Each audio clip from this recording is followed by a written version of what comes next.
अगर जिंदगी में आप सफल होना चाहते हैं, अगर जिंदगी में आप सफल होना चाहते हैं, कभी किसी सफल व्यक्ति की निंदा ना करें। अगर आप जिंदगी में सक्सेसफुल होना चाहते हैं ना, तो कभी किसी सक्सेसफुल आदमी की निंदा मत करना। सक्सेसफुल आदमी की निंदा नहीं हो रही होती, निंदा सफलता की हो रही होती है, और वो सफलता देख रही होती है कि साला निंदनीय काम कर रहा है, इसके पास जाने का कोई अधिकार नहीं।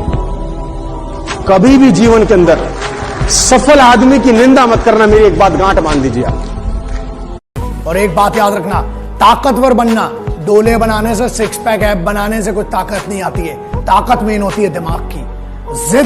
जिद दिमाग से होती है, बॉडी से नहीं होती है। बॉडी से जिद क्या करोगे, अकड़ के चलोगे क्या? वो जिद नहीं होती है। जिद होती है अपने आप को दूसरों से बेहतर साबित करने की। याद रखो, दूसरों को नीचा दिखाने से जीत नहीं मिलती है। अपने आप को मेहनत करके, ट्रेनिंग करके उनसे बेहतर करना, वो जिद होती है। किसी ने खूब कहा है, क्या खेल ताश का हो या जिंदगी का, अपना इक्का तभी दिखाना जब सामने वाला बादशाह। मेरी डेफिनेशन सफलता की ये है कि बाप अपने घर जाए, अपने बच्चों से पूछे कि तुम बड़ा होकर क्या बनना चाहते हो, और बच्चा बाप का नाम ले तो वो सफल है।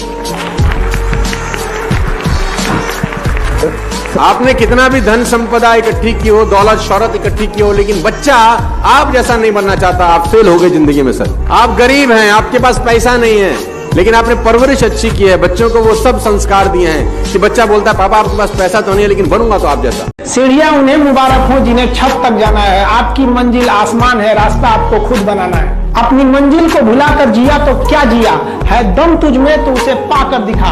लिख दे खून से अपनी कामयाबी की कहानी और बोल उस किस्मत को, है दम तो मिटा के दिखा। छत को बहुत गुरूर था छत होने का, एक मंजिल और बनी और छत फर्श हो गया। तूफान ज्यादा होती है तो कश्ती डूब जाती है, और घमंड ज्यादा हो जाती है तो हस्ती डूब जाती है। पतंग को पता होता है कि उसका अंत एक कचरे में जाकर होगा, लेकिन उससे पहले उसे आसमान छूकर दिखाना होता है। पहाड़ों को चीरते हुए जब नदी निकलती है ना, तो कभी नहीं पूछती है कि समुद्र अभी कितना दूर है, और नदी में गिरने से तो कभी किसी की मौत नहीं होती। मरता तो वही है जिसे तैरना नहीं आता है।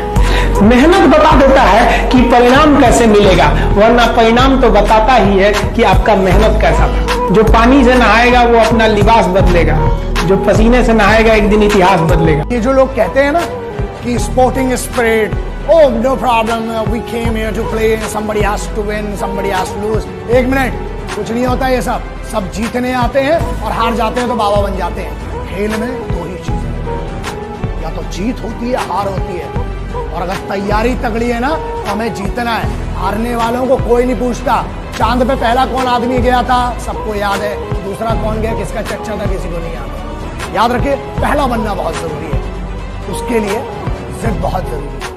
जो आदमी तय कर लेता है और उसको अगर पूरा कर लेता है, आत्मवान होने लगता है। क्या वो दुनिया में आत्मवान होता है। और कहते हैं कि जो आदमी मन के साथ जीता है वो साधक नहीं होता। जो आदमी मन के साथ जीता है वो साधक नहीं होता, जो संकल्प के साथ जीता है वो साधक होता है। एक आदमी सूखी रोटी कोर को तोड़ता, यूं लगाता और खाता। रोटी पे कुछ था नहीं, लगाता खाता, लगाता खाता। एक सज्जन उधर से गुजर रहा था, बोला भैया क्या कर रहे हो? भाई साहब गरीब आदमियों को कुछ है नहीं है, इसलिए सोच सोच के खा रहा हूँ कि भाई चटनी रखी हुई है। तो उसने बोला जब तू सोच ही रहा है तो तू गुलाब जामुन और रसगुल्ले क्यों नहीं सोच रहा, तू चटनी क्यों सोच रहा है? कि भाई साहब चटनी से ज्यादा कभी जिंदगी में सोच ही नहीं पाए, बाप दादा भी नहीं सोच पाए, हम भी नहीं सोच पाए। जब सोच ही रहा है तो चटनी क्यों, सोच ही रहा है तो फिर जिंदगी में बड़ा क्यों नहीं? अंदर तक घुस गई ये छोटी सोच, अंदर तक घुस गई ये छोटी सोच। कोई भी सपना अपनी औकात के हिसाब से मत देखो, ऊपर वाले की औकात के हिसाब से। ऐसा कुछ नहीं है जो तुम्हें नहीं मिल सकता इस दुनिया। कभी एवरेज मत रहो, क्रेजी सोचो, अलग सोचो। सोचना जरूरी है। हमेशा अपनी सोच को लोगों के सामने रखने से मत डरो, ये सोच के कि वो इसको छोटा सोचेंगे। जो लोग आपके आइडियाज को छोटा सोचेंगे, वो आगे जाके उस आइडिया को बड़ा बनते देखेंगे।